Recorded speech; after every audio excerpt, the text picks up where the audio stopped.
Ang isi-share ko sa inyo ngayon ay kung paano lutuin ang bagnet. Bago natin ito simulan, ay dapat malaman natin kung ano ba talaga ang original na recipe nito. Simpleng-simple lang ang ingredients ng original na bagnet. Wala itong asin, paminta o kahit na ano.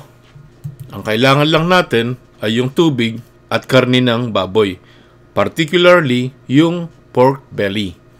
Wala kang ibang gagawin kundi ang pakuluan to hanggang sa ito ay magmantika. At yung mantika niya ay yun mismo ang priprito sa kanyang karne. Yun na yung bagnet. Pag prinito mo ulit ito, yun naman yung chicharon na gawa sa bagnet. Simulan na natin itong lutuin at ilagay natin ng ating pork liempo sa ating lutuan. Para sa inyong kaalaman, noong araw nagluluto sila ng bagnet ng maramihan para ma-preserve nila yung karne ng baboy na kanilang nahuhuli. At kung kailangan uli nila ng pagkain, saka uli ito priniprito. Pagkatapos nating ilagay yung karne ng baboy sa ating lutuan, ay maglagay tayo ng tubig just enough to cover the meat. Takpan natin to at ating pakuluan sa katamtamang apoy para ito ay lumambot. Patuloy lang natin itong pakuluan hanggang sa ma-reduce ang kanyang tubig. Pagkatapos ay baliktarin natin. Siya nga pala, pag pipili kayo ng pork belly na karne ng baboy, ang piliin nyo ay yung mataba para ito ay magmantika. Pero kung hindi mataba yung napili nyong karne at kinulang ng mantika, ay pwede kayong magdagdag ng cooking oil.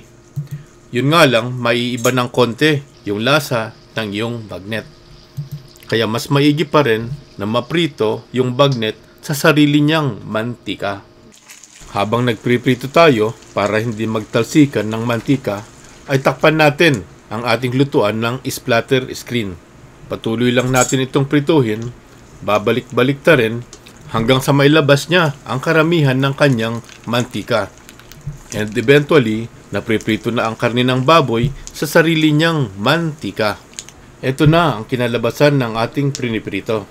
Ito na yung tinatawag nilang bagnet at pwede mong ma-preserve to for a week or two basta kasama lang yung kanyang mantika. Ito rin yung ginagamit ng mga Ilocano na pangsahog pag nagluluto sila ng pakbet o kaya dinengdeng. Hindi pa tayo nagtatapos dito. Gagawa tayo ng chicharon out of bagnet. Para magawa natin to, ay tanggalin natin ang ating bagnet sa kanyang mantika. Itabi natin hanggang sa ito ay matuyo at lumamig. Pagkatapos ay prituhin natin ulit. Maigi sana kung ang gagamitin nating mantika sa pagpiprito ay yung mantika ng baboy. Pero dahil sa hindi sapat, ay gagamit tayo ng cooking oil.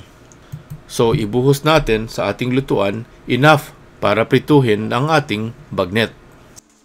Ilagay na natin ang ating bagnet sa ating pinainit na mantika at ito ay ating prituhin.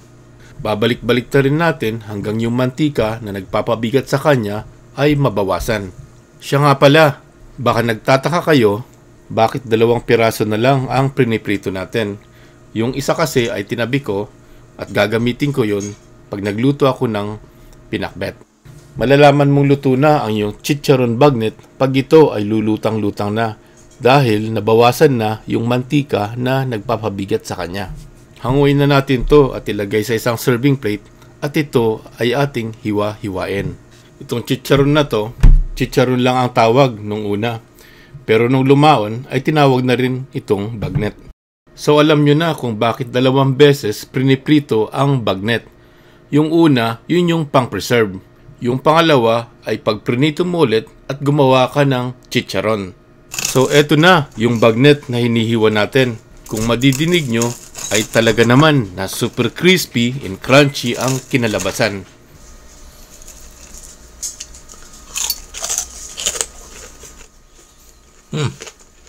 Sarap.